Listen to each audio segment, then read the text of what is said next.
বিহপুৰীয়া মজলীয়া বিদ্যালয়ৰ আজি শতবৰ্ষ উদ্বোধনী অনুষ্ঠান। বিহপুৰীয়া নগৰৰ মাজমজিয়াত 1927 চনতে প্ৰতিষ্ঠা লাভ কৰা বিদ্যালয়খনত দিনজোৰা কাৰ্যসূচীৰে অনুষ্ঠিত হৈছে শতবৰ্ষ অনুষ্ঠান। পুৱা 100 গছি বন্তি প্ৰজ্বলন, 100খন পতাকা উত্তোলনৰ লগতে বিভিন্ন কাৰ্যসূচী ৰূপায়ণ কৰা হয়।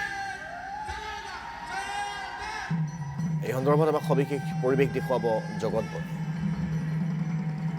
1927 চনতে স্থাপিত বিহপুৰীয়াৰ ঐতিহ্যমণ্ডিত বিহপুৰীয়া মজলীয়া বিদ্যালয়ৰ শতবৰ্ষ উদ্বোধনী অনুষ্ঠান আজিৰে পৰা বৰ্ণাঢ্য কাৰ্যসূচীৰে অনুষ্ঠিত হৈছে। আজি দিনজোৰা কাৰ্যসূচীৰে অনুষ্ঠিত হোৱা এই শতবৰ্ষ উদ্বোধনী অনুষ্ঠান পুৱাৰ ভাগত জলাৰোহণ, বন্তি প্ৰজ্বলন আৰু 100খন পতাকা উত্তোলনৰ পাছতে বিভিন্ন কাৰ্যসূচীৰে অনুষ্ঠান চলি আছে। আমাৰ লগত বিদ্যালয়ৰ প্ৰধান শিক্ষক আছে কনক দাস ডাঙৰীয়া।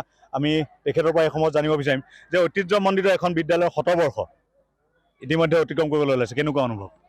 বহুত ভাল লাগিছে। আজি গৌৰৱ উজ্জ্বল দিন আমাৰ বাবে, আমাৰ বিদ্যালয়ৰ বাবে। লখিমপুৰ জিলাৰ অন্তৰ্গত বিহপুৰীয়া মজলীয়া বিদ্যালয়খন 1927 চনতে স্থাপিত হৈছিল।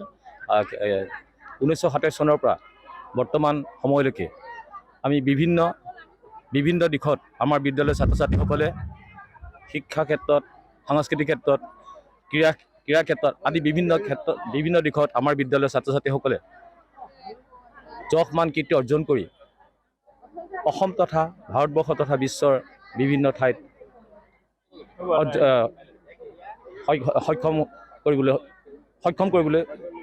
সক্ষম হৈছে।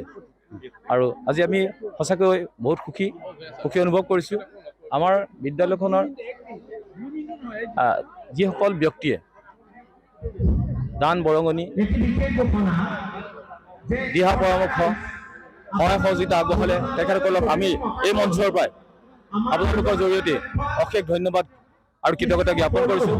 অনাগত দিন জগত বৰা, আপোনাক এই মুহূৰ্তত ধন্যবাদ জ্ঞাপন কৰিছোঁ।